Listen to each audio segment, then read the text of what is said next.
அவர்கள் வெற்றி அடைந்து கொள்வார்கள். நான் அவர்களுக்கு வெற்றியை கொடுப்பேன் என்று அல்லாஹ் சுப்ஹானஹு வ தஆலா குறிப்பிட்டு காட்டுகின்றான்.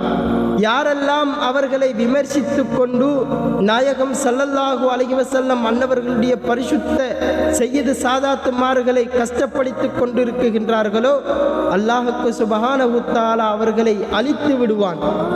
கியாமத்தினாலில் அவர்களுக்கு ஈடேற்றம் இல்லாமல் போய்விடும். அன்பார்ந்தவர்களே, கண்மணி நாயகம் ஸல்லல்லாஹு அலைஹி வஸல்லம் அன்னவர்களுடைய பரிசுத்த குடும்பத்தாரை பார்த்து அல்லாஹ் சுப்ஹானஹு வ தஆலா குர்ஆனிலே குறிப்பிட்டு காட்டுவான். இன்னமா யுரீதுல்லாஹு லியுத்ஹிப அன்குமுர் ரிஜ்ஸ அஹ்லல் பைத். நாயகம் ஸல்லல்லாஹு அலைஹி வஸல்லம் அன்னவர்களுடைய பரிசுத்த குடும்பத்தாரே, உங்களை விட்டும் ரிஜ்ஸ் என்று சொல்லக்கூடிய அந்த அசுத்தத்தை போக்குவதை அல்லாஹ் சுப்ஹானஹு வ தஆலா விரும்புகின்றான். வயுத்தஹிரக்கும் தத்ஹீரா.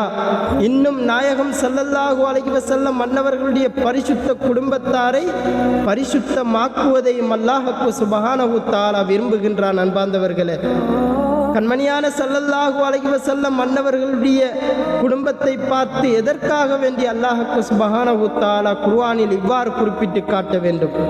நாயகம் ஸல்லல்லாஹு அலைஹி வஸல்லம் அன்னவர்களுடைய வம்சம் பரிசுத்தம் என்பதினால் தான் அவர்களை பரிசுத்தமாகவே ஆக்குவேன், அவர்கள் பரிசுத்தமானவர்கள் என்பதாக அல்லாஹ் சுப்ஹானஹு வ தஆலா குறிப்பிட்டு காட்டுகின்றான். அன்பார்ந்தவர்களே, ஆனால் நாம் இன்று நம்முடைய இந்த காலங்களில் எவ்வாறு மனிதர்களை எதிர்கொள்கின்றோம் என்று சொன்னால், நாயகம் ஸல்லல்லாஹு அலைஹி வஸல்லம் அன்னவர்களை நேசிக்கின்ற என்ற பேரில்